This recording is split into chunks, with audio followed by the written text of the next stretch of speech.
अस्सलामुअलैकुम, I am वर्दा शाकिर और talk of the trainer series में आप जो आवाज़ आज तक सुनते रहे वो मेरी थी। और आज के टॉपिक के हिसाब से मैं खुद आप लोगों के सामने हूँ, क्योंकि आज का टॉपिक चाइल्ड न्यूट्रिशन के हवाले से है। और ख़ुराक के मामले में मुझे लगता है तमाम माएँ ही अपने बच्चों की बहुत ज़्यादा कंसर्न होती हैं, लेकिन बहुत सारे ऐसे मसाइल होते हैं जिसकी वजह से हम कभी कभी जान नहीं पाते कि हम शायद या हमारे बच्चे न्यूट्रिशन में लैक कर रहे हैं, जिसकी वजह से उनके बाकी फंक्शंस और उनके बाकी बॉडी के प्रोग्राम्स जो हैं वो अफेक्ट हो रहे हैं। इसलिए बहुत सारी क्वेरीज हमें ऐसी आती थी, टीचर्स की तरफ से आती थी, पेरेंट्स की तरफ से आती थी। कभी कभी पेरेंट्स को जो मसाइल बच्चों के लग रहे होते हैं वो शायद कोई ऐसे बिहेवियरल इश्यूज़ नहीं होते, बल्कि वो उनकी खुराक के मसाइल होते हैं, लेकिन माँ बाप उस वक्त उनका ध्यान उस तरफ जा नहीं पाता। तो इसलिए वो चीज़ एक प्रॉब्लम बन जाती है और प्रॉब्लम के लिए फिर आप काउंसलिंग्स की तरफ आते हैं। लेकिन इससे पहले कि वो जो एक कैफियत है वो एक क्लिनिकल कॉम्प्लिकेशन बन जाए, उससे पहले न्यूट्रिशन के थ्रू उसको सॉल्व किया जा सकता है। इसलिए हमने सोचा कि हम एक कॉम्प्रिहेंसिव, एक फुल फ्लेज प्रोग्राम करें छोटा सा, जिसमें हम न्यूट्रिशन के बारे में बात कर सकें। और बहुत सारे वालिदैन इंशाल्लाह ऐसे होंगे जिनकी क्वेरीज इस सेशन के बाद क्लियर हो जाएंगी और वो अपने बच्चों की खुराक के ऊपर बेहतर तरीके से जो है वो तवज्जो दे सकेंगे।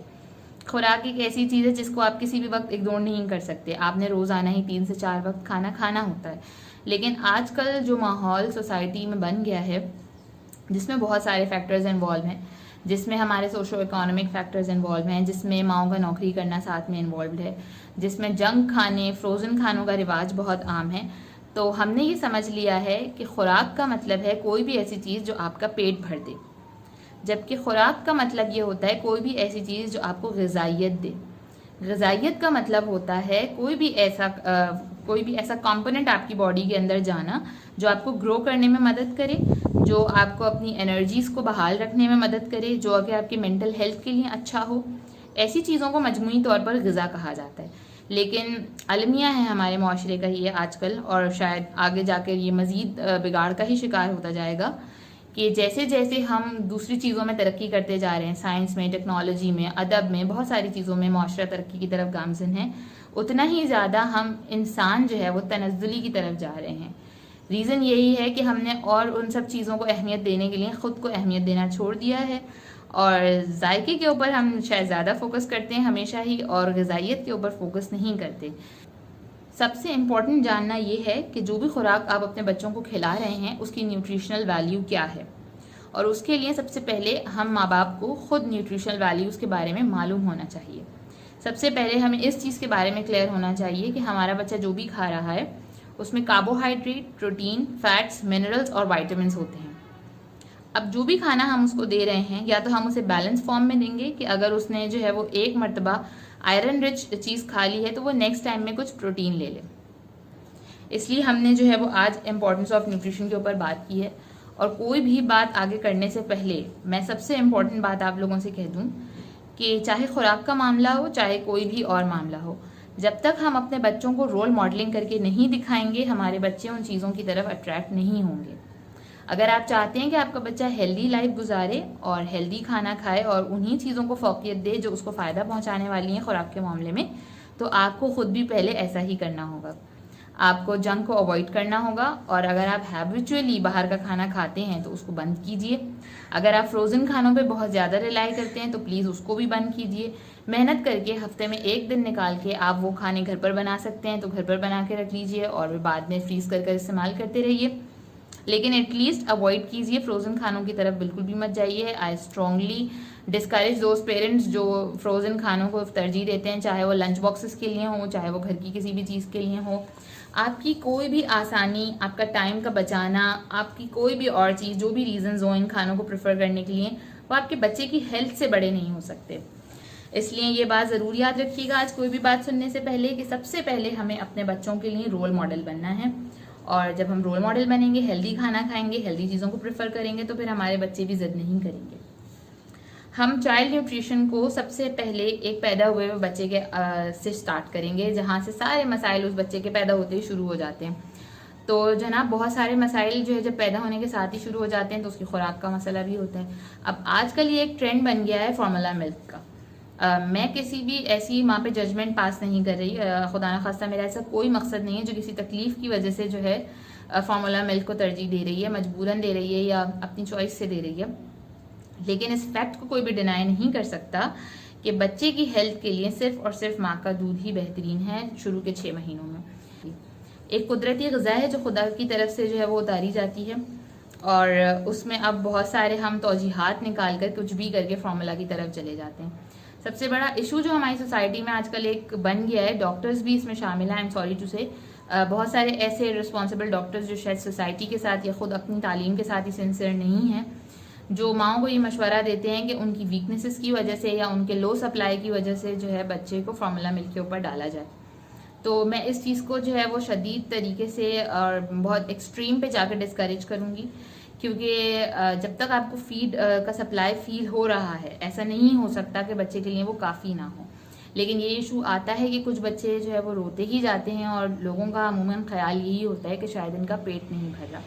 ऐसी माओं को मैं आज एक बहुत इंपॉर्टेंट बात बताऊं जो शायद नॉर्मली आपको डॉक्टर्स नहीं बताते, कि छोटे बच्चे कभी कभी ये पैदा होने के बाद से 2-2.5 महीने की एज तक ग्रोथ स्पर्ट नाम की एक कैफियत का शिकार होते हैं, और इसको आप क्लस्टर फीडिंग भी कह सकते हैं। इन दोनों कैफियत में क्योंकि सिम्टम एक ही होता है तो मैं इसको मिलाकर बता रही हूँ कि बच्चा जो है वो ज़्यादा फीड मांगता है। कभी कभी वो हर 20 मिनट के बाद 20 मिनट के लिए फीड कर रहा होता है, और अक्सर औकात माएँ 8-8 घंटे बच्चों को लेकर बैठी रहती हैं, क्योंकि वो हर थोड़ी देर के बाद जो है वो फीड डिमांड कर रहे होते हैं। But until and unless you can see the milk coming and dropping in your baby's mouth, आप ये नहीं कह सकते कि आपका सप्लाई कम है और वो बच्चे को पूरा नहीं होता। सप्लाई कम होने का मतलब सिर्फ ये है कि आपको जो है फीड उस वक्त मौजूद ना हो जिस वक्त बच्चे को पिलाना हो। तो ये एक बहुत इंपॉर्टेंट चीज़ है, और ये एक बहुत बड़ा मिसकंसेप्शन है जो सोसाइटी ने भी कलेक्टिवली बनाया है औरतों को दूसरे कामों में लगाने के लिए, क्योंकि जो है वो एक दफ़ा बच्चा हो जाए तो फिर लगता है कि बच्चे से ज़्यादा बेकार चीज़ कोई नहीं है और दुनिया के बाकी सारे काम उस बच्चे से ज़्यादा इंपॉर्टेंट है। तो माएँ जो हैं वो बच्चे को फीडर देकर, वॉकर में डालकर, कॉट में डालकर बस जान छुड़ाएं और दूसरे कामों के ऊपर लग जाएं। तो खुदारा ऐसा ना करें, ये आपके बच्चे के साथ बहुत ज़्यादा ज़्यादती है। अगर खुद अल्लाह ताला आपके ऊपर इतना ज़्यादा एहसानमंद है कि वो आपको जो है वो फीड दे रहा है, तो वो बच्चे को ज़रूर पिलाएं। उससे बच्चे की इम्यूनिटी स्ट्रॉन्ग होती है, और 6-6 महीने जो है वो इंशाल्लाह आपके बच्चे बीमारियों से महफूज रहेंगे और उनको कोई भी ऐसी सख्त दवाइयाँ नहीं देनी पड़ेंगी जो बाद में उनके लिए किसी तकलीफ़ की वजह बने या उनकी बॉडी में रेजिस्टेंस पैदा कर दें। उसके अलावा भी मदर फीड के कितने फ़ायदे हैं ये आपको मुतअद्दिद जगह पर बताया जाता है, और हम बहुत सारी औरतों को ख़ुद भी मालूम है, लेकिन जस्ट प्रेशर्स की वजह से, मिसकॉन्सेप्शंस की वजह से, या शायद किसी भी वक्त हिम्मत हार जाने की वजह से वो इसके लिए इनिशिएटिव नहीं ले पाती। तो इसलिए प्लीज़ ये कीजिए, ग्रोथ स्पर्ट और क्लस्टर फीडर्स को समझिए, और उनके साथ ये थोड़ा सा मुश्किल वक्त अगर आप निकाल लें तो आइंदा आपके लिए भी आसानी है और उन बच्चों के लिए भी आसानी है। बस इस पूरे अरसे में अपना कैल्शियम इंटेक अच्छा रखें ताकि उन बच्चों के बड़े होने के साथ साथ भी आपकी हड्डियाँ आपका साथ देती रहें। तो किसी भी मोमेंट पर अपने आप को इग्नोर नहीं करना है। Make it your strength that you are able to feed your child. उसके बाद एक बहुत बड़ा मिसकॉन्सेप्शन ये है कि माएँ जो भी खाएंगी उसका असर जो है वो बच्चों पर दूध के ज़रिए होगा।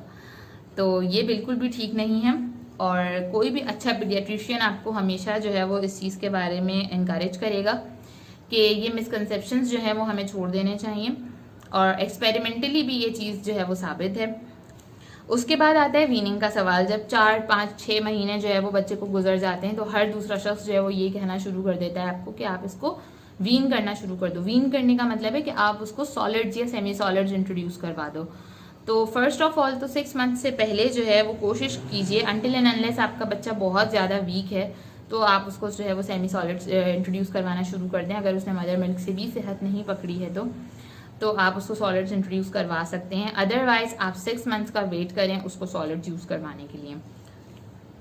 एक मरतबा वो 6 मंथ्स के करीब आ जाए तो फिर आप उसको सॉलिड्स इंट्रोड्यूस करवाना स्टार्ट कर सकते हैं। और उसका तरीका भी ये है कि आप उसको नेचुरल खाने से शुरू करवाएं।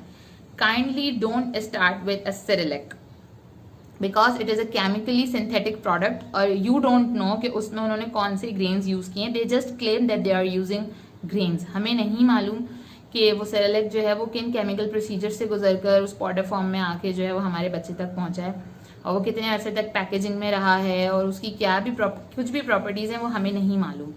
सो please avoid it. There are lot of things जिससे आप बच्चे को वीन कर सकते हैं। जस्ट अपनी कन्वीनियंस के लिए या जस्ट बिकॉज सब करते हैं आप ये ना कीजिए। बच्चे को वीन करवाने के लिए सबसे अच्छी चीज़ जो है वो बनाना है, क्योंकि वो स्टिकी होता है, सॉफ्ट होता है, वो मैश होने के बाद बहुत जल्दी हलक से उतर जाता है। और उसके अलावा उसके बायोलॉजिकल केमिकल इतने ज़्यादा बेनिफिट्स हैं कि आपका बच्चा जो है वो कभी भी किसी तकलीफ का शिकार नहीं होगा। दूसरी चीज़ ये, उसकी इम्यूनिटी बूस्ट होगी, और जब वो एक नेचुरल चीज़ खाएगा उसकी बॉडी केमिकल्स के साथ जो है वो इंट्रोड्यूस नहीं होगी। तो उसके अलावा आप होममेड सेरेलेक्स बना सकते हैं। दाल चावल और जौ वगैरह को खुश्क करके उनका खुद से पाउडर बना के उनको रोस्ट कर लें, उनका पाउडर बना लें, और जिस वक्त भी आपको खिलाना हो आप उसको पानी में पकाकर या हल्का सा गर्म पानी में घोल कर भी उन्हें खिला सकते हैं। They are way better than Cerelacs, और वो सेरेलेक्स से ज़्यादा जो है हेल्दी हैं, उनसे बच्चे का पेट भरता है, उनका फ़ायदा है, और उनमें कोई डाउट्स नहीं है कि हमारा बच्चा क्या खा रहा है, because we are making it ourselves. अच्छा, अगर आपका बच्चा उस एज में आपको पिकी ईटर लगता है, जो कि बहुत सारे बच्चे नहीं होते, just because they don't know how to swallow, और अब तक उन्हें कन्वीनियंस से जो है वो फूड मिल रहा था, अब उन्हें उस फूड के लिए बिठाया जाता है, मुंह में चम्मच डाला जाता है, उन्हें निगलना पड़ता है, टेस्ट फील करना पड़ता है, they are now getting introduce to new flavours, तो उनके लिए वो चीज़ डिफ़िकल्ट होती है। एंड वी बीइंग मदर्स, हमें ये लगता है कि they are not liking them. तो किसी भी बच्चे को कोई नया टेस्ट एक्सेप्ट करने में एटलीस्ट 4 ट्राइज लगते हैं। अगर आप 4 मरतबा उसको वो खाना कंसिस्टेंसी से खिलाती रहेंगी तो वो उसके टेस्ट को एक्सेप्ट कर लेगा। नो डाउट स्टार्ट में बच्चे मीठा ज़्यादा पसंद करते हैं, लेकिन अगर आप जो है उनको ऑन एंड ऑफ चीज़ें खिलाती रहेंगी तो उनका जो है टेस्ट डेवलप होता रहेगा। रिमेंबर ऑलवेज कि आज जो आदत आप अपने बच्चे की बना देंगी खिलाने और सुलाने के मामले में, वो हमेशा उनके साथ रहेगी, और वैसा ही बच्चा जो है वो आपको बड़ा होकर मिलेगा। Don't say that he is picky eater, he is not eating, he does not like to eat, this is all up to you कि आप उसको जो है खिलाने का आदी बनाएं। कभी कभी बच्चे खाने में जब स्टार्ट होती है वीनिंग तो 45 मिनट से 1.5 घंटा तक कंज्यूम कर लेते हैं आपका, सिर्फ इसलिए because they don't want to eat, they are showing you tantrums. तो उस वक्त प्लीज़ ये मत समझें कि just because he is not liking it तो वो नहीं खा रहा। There are number of issues जिसकी वजह से वो नहीं खा रहा, but you have to make him eat. आपने उसको खिलाना है तो उसकी आदत बनेगी, अदरवाइज नहीं बनेगी। You are not suppose to quit during the process. उसके बावजूद भी अगर कुछ माँ को लगता है कि उनके बच्चे पिकी ईटर हैं और उन्हें कोई नई चीज़ खिलाने में या कोई खुश्क चीज़ खिलाने में तकलीफ होती है या नहीं खाया जाता, तो just to make it introduce into their body आप उसको ओट मील्स में भी मिलाकर खिला सकते हैं। This is just a suggestion for those mothers जो कि परेशान रहती हैं इस चीज़ के लिए, क्योंकि ओट मील्स की जो प्रॉपर्टीज़ हैं फिजिकली देखा जाए तो बनाना से बहुत ज़्यादा मिलती हैं, वो भी इजीली जो है बच्चों के गले से स्लिप हो जाता है, तो उसको भी बच्चे आसानी से एक्सेप्ट कर लेते हैं। इसलिए एक जनरल तरीका ये है आइडियली बच्चों को कोई भी नई चीज़ इंट्रोड्यूस करवाने का थोड़ी सी क्वांटिटी में, कि जो ओट मील आप उन्हें रात में या सुबह में खिलाती हैं उसी वक्त उसमें थोड़ा सा मीट या थोड़ा सा कोई भी फ्रूट या कोई भी और चीज़ जो आपको लगता है, दाल सब्जी एनीथिंग जो आपको लगता है कि बच्चे को इंट्रोड्यूस हो जानी चाहिए लेकिन बच्चा अभी उसको सोलो नहीं कर पा रहा, उसको आप ओट मील में मिलाकर बच्चे को खिला सकती हैं। एटलीस्ट उसमें जो ग़िज़ाइयत है वो बच्चे के पेट में किसी फॉर्म में तो जाए। अच्छा, इसका पैटर्न क्या होना चाहिए? बहुत सारी माएँ परेशान होती हैं कि 6 महीने के बाद जब बच्चे को खिलाना शुरू करें तो कब और कितना खिलाया जाए। तो पहली मर्तबा में तो उनको सिर्फ एक केले का 3/4 हिस्सा खिलाया जाए। लाइक उसका टिप का जो थोड़ा सा पार्ट होता है 1 और 2 इंच का, वो आप खुद खा लीजिए और बाकी का बचा हुआ केला जो है बच्चे को मैश करके खिला दीजिए।